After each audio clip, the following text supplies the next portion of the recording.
ಕಿತ್ತಂಡೂರು ವೆಂಕಟರಾಮ್ರವರ ಸಾರಥ್ಯದಲ್ಲಿ ನಡೆಯುತ್ತಿರುವ punch TV Kannada ನ್ಯೂಸ್ಗೆ ಸ್ವಾಗತ. ಅಳಿವಿನ ಅಂಚಿನಲ್ಲಿರುವ ಐತಿಹಾಸಿಕ ಕೋಲಾರ ಜಿಲ್ಲೆಯ ವೀರಗಲ್ಲು ಶಾಸನಗಲ್ಲುಗಳ ಸಂರಕ್ಷಣೆಗೆ ಸಾರ್ವಜನಿಕರು ಕೈಜೋಡಿಸಬೇಕು. ಇತಿಹಾಸ ತಜ್ಞ ಡಾಕ್ಟರ್ ಶಿವಪ್ಪ ಅರಿವು ಮನವಿ. ನಮಸ್ಕಾರ, ನಾನು ಡಾಕ್ಟರ್ ಶಿವಪ್ಪ ಅರಿವು ಅಂತೇಳಿ ನಾನು ಕಾಲೇಜೊಂದರಲ್ಲಿ ಪ್ರಾಧ್ಯಾಪಕನಾಗಿ ಕೆಲಸ ಮಾಡ್ತಾಯಿದ್ದೇನೆ.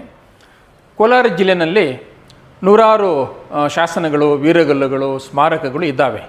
ಆದರೆ ಅವೆಲ್ಲವೂ ಕೂಡ ಇವತ್ತು ಅಪಾಯದ ಅಂಚಿನಲ್ಲಿರೋದರಿಂದ ಅವೆಲ್ಲವನ್ನೂ ಕೂಡ ಕಾಪಾಡಬೇಕು ಅನ್ನುವಂಥ ಉದ್ದೇಶದಿಂದ ನಾವು ಹಲವು ಬಾರಿ ಜಿಲ್ಲಾಧಿಕಾರಿಗಳನ್ನು ವಿನಂತಿ ಮಾಡಿದ್ವಿ.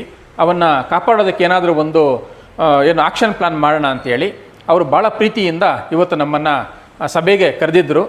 ನಾವೆಲ್ಲ ಕೂಡ ಇವತ್ತು ಜಿಲ್ಲಾಧಿಕಾರಿಗಳ ಚೇಂಬರಲ್ಲಿ ಕೂತ್ಕೊಂಡು ಒಂದಷ್ಟು ಸಣ್ಣ ಚರ್ಚೆಯನ್ನು ಮಾಡಿದ್ದೇವೆ. ಸಮಗ್ರವಾಗಿ ಒಂದು ಯೋಜನೆಯನ್ನು ಹಾಕ್ಕೊಂಡು ಕೋಲಾರ ಜಿಲ್ಲೆಯ ಸ್ಮಾರಕಗಳನ್ನು ಉಳಿಸ್ತಕ್ಕಂಥ ಕೆಲಸ ಮಾಡೋಣ ಅನ್ನುವಂಥದ್ದನ್ನು ಇವತ್ತು ಅವರು ಹೇಳಿದರು. ಮುಖ್ಯವಾಗಿ ಇವತ್ತು ನಾವು ಮಾತಾಡ್ತಾ ಇರುವಂಥದ್ದು ಕೋಲಾರ ಜಿಲ್ಲೆಯಲ್ಲಿರ್ತಕ್ಕಂಥ ನೂರಾರು ಶಾಸನಗಳನ್ನು ಉಳಿಸಬೇಕಾಗಿದೆ. ಹಾಗೆಯೇ ವೀರಗಲ್ಲುಗಳನ್ನು ನಾವೆಲ್ಲೂ ಕೂಡ ಕಾಪಾಡುವಂಥ ಕೆಲಸ ಇದುವರೆಗೂ ಮಾಡಿಲ್ಲ.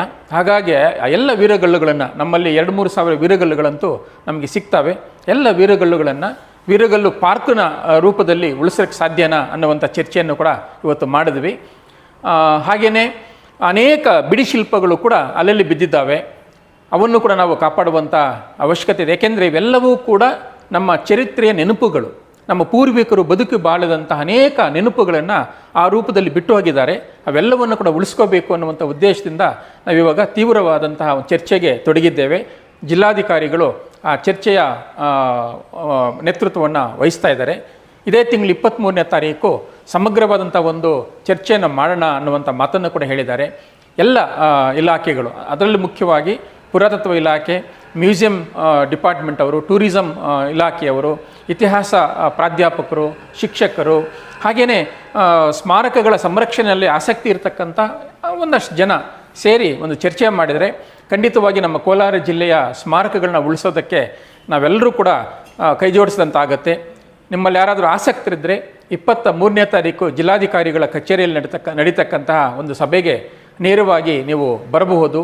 ನಿಮ್ಮ ಭಾಗದ ಸ್ಮಾರಕಗಳೇನಾದರೂ ಅಪಾಯದಲ್ಲಿದ್ದರೆ ಆ ವಿಷಯವನ್ನು ಕೂಡ ಸಭೆಯ ಗಮನಕ್ಕೆ ತಂದರೆ ಅವನ್ನು ಉಳಿಸೋದಕ್ಕೆ ನಾವೇನು ಮಾಡ್ಬೋದು ಅನ್ನೋ ಒಂದು ಚರ್ಚೆಯನ್ನು ಕೂಡ ಮಾಡ್ಬೋದಾಗಿದೆ. ಎಲ್ಲ ಜಿಲ್ಲೆಗಳಲ್ಲಿ ಇವತ್ತು ಮ್ಯೂಸಿಯಂಗಳಾಗಿದ್ದಾವೆ. ಕೋಲಾರ ಜಿಲ್ಲೆಯಲ್ಲಿ ಇನ್ನೂ ಮ್ಯೂಸಿಯಂ ಬಂದಿಲ್ಲ. ಹಾಗಾಗಿ ಮ್ಯೂಸಿಯಂ ಸೇರಿದಂತೆ ಅನೇಕ ಸ್ಮಾರಕಗಳ ಅಥವಾ ಐತಿಹಾಸಿಕ ಕುರುಹುಗಳ ರಕ್ಷಣೆ ಮಾಡ್ತಕ್ಕಂಥ ಕೆಲಸಗಳನ್ನು ನಾವಿವಾಗ